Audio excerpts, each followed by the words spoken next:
you, as the companions made a circle around us.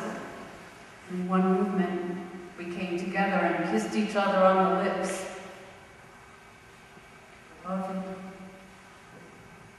Jesus put his arms around me and spoke softly in my ear. Thank you for this temple.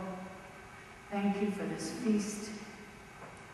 I'm going back to Gethsemane now with the men. Spend the night here with the women. Come and find me in the morning. Every muscle in my body tensed. I knew what he was saying and not saying. I love you, Maeve. And before I could speak, he released me and made for the door. We were still sweeping and tidying when the soldiers burst into the room, swords at the ready, eyes darting into every corner. We all stopped what we were doing and drew together. Bunch of women. One of the soldiers shouted out the door to the others, apparently waiting outside, in case anyone tried to hold. "I'll interrogate them, stultus," came the answering shout. "Have you come to do homage to our goddess?" I asked, stepping forward. "What?" "Our lady." I gestured to an image of the goddess in her boat. "Where is he?" One of the soldiers advanced on me. "There are no men here," I declared, "except yourselves. We are a sisterhood in sacred service to the goddess.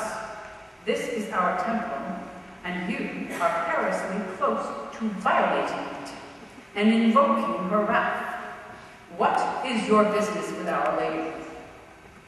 Soldiers began to look nervous. Jesus of Nazareth.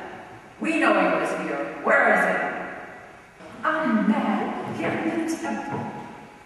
"Seems like some kind of weird cult, Captain." The soldier hauled out the door. "No men allowed." "Mithras," cursed the captain, who clambered up the stairs.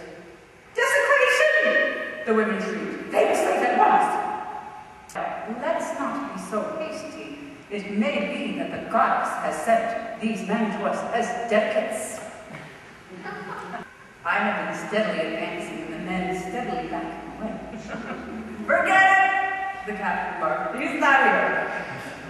And they tripped over each other in their hurry to get away.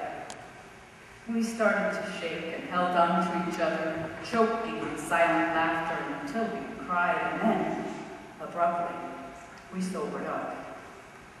"Quickly, Mary," Ma said to me in a low voice, "go and warn them." "He told me to stay here and take care of you," I felt obliged to say. "The danger to us is past," she pronounced. "Besides, my son may think he's the Messiah. He may think his father is God, but I'm a mother, and I'm going round. Go." I didn't tell him twice. I was on my way. "But the precious dove can't go alone," protested Solomon. "I'll go with her," said several voices at once. "Just the two Marys," decided Mom. "Now, go."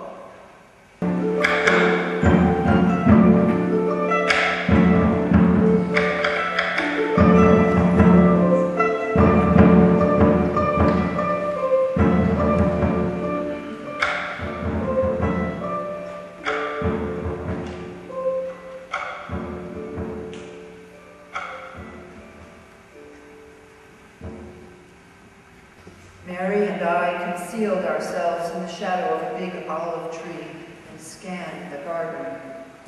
We wanted to be certain no one had followed us before we tried to find Jesus.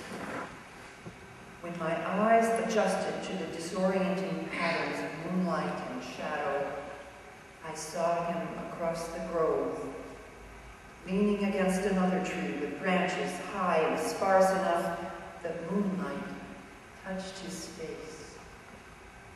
All at once he threw himself on the ground. I started to go to him, but Mary Lee clutched my arm and held me back. "Wait," she whispered. "Someone's coming."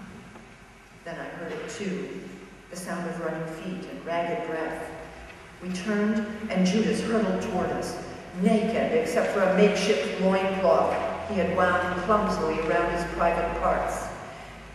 His face and arms were a mass of cuts and bruises, and it looked as though his right arm might have been broken. I didn't need to see his back to guess it was covered with bleeding welts. What Judas meant or didn't mean, what he told or didn't tell, I will never know. Just then, Judas caught sight of Jesus as he pulled himself up from the ground. "No," I cried, sensing in a flash what was about to happen. "Judas, stop! They're using you!" But it was too late. Judas was already running out into the open, making straight for Jesus. He fell to his knees before him and kissed Jesus' hand. In an instant, Judas, Jesus, and the stupefied disciples were surrounded by a mixed contingent of temple guards and Roman soldiers. I strained forward, but Mary B. held onto me fiercely with both hands. "Mary of Magdala, keep your head," she commanded in a whisper. "If we are going to be of any use at all, we mustn't be seen. Hush, listen." Emboldened, Peter and the Thunder Brothers drew swords. Immediately, the soldiers moved on them.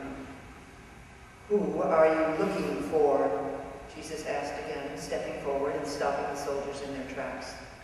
"Jesus the Nazarene."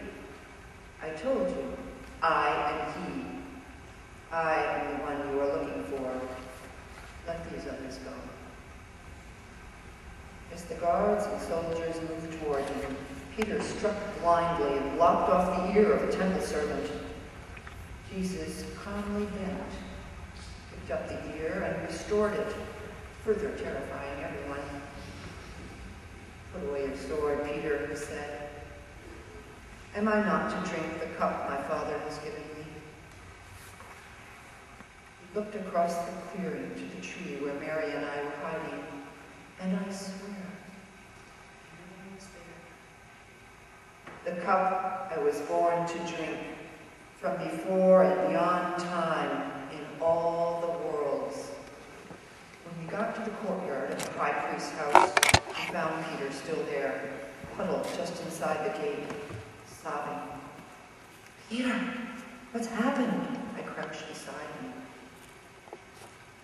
He said I would deny him 3 times before the cock crow, and I did. He began to wail again. "Peter," I hugged him. And then I shook him. "Get over it. Is he still inside?" Before Peter could answer, the door opened, and the guard emerged with Jesus still bound. "Israel, Jerusalem, hear me. My hands are clean of this man's blood." With that, the high priest turned and walked back into his house, and the guard marched Jesus out of the courtyard. Time began to warp the way it does after a sleepless night, when there is nothing we can do anymore but wait. Word spread quickly that Jesus of Nazareth had been taken into custody. A crowd had gathered by the time Jesus staggered out from Herod's palace into the street, naked except for a purple rag thrown over his shoulders and a crown of thorns on his head. Though he looked the worse for wear with blood and bruises on his cheek, he managed to wear his crown almost rakishly. When he smiled, the people wept and cheered for him until the soldiers beat them back with swords and whips. At last, Pilate came out, took his seat on the platform, and the crowd stirred. Pilate was playing a dangerous game. What he did in this precarious moment could spark or quell a rebellion. I could see he knew it, even relished it. Here was another chance to send a not-so-subtle message. You people are dangerous and out of control. Rome is dangerous and in control. Now, who do you suppose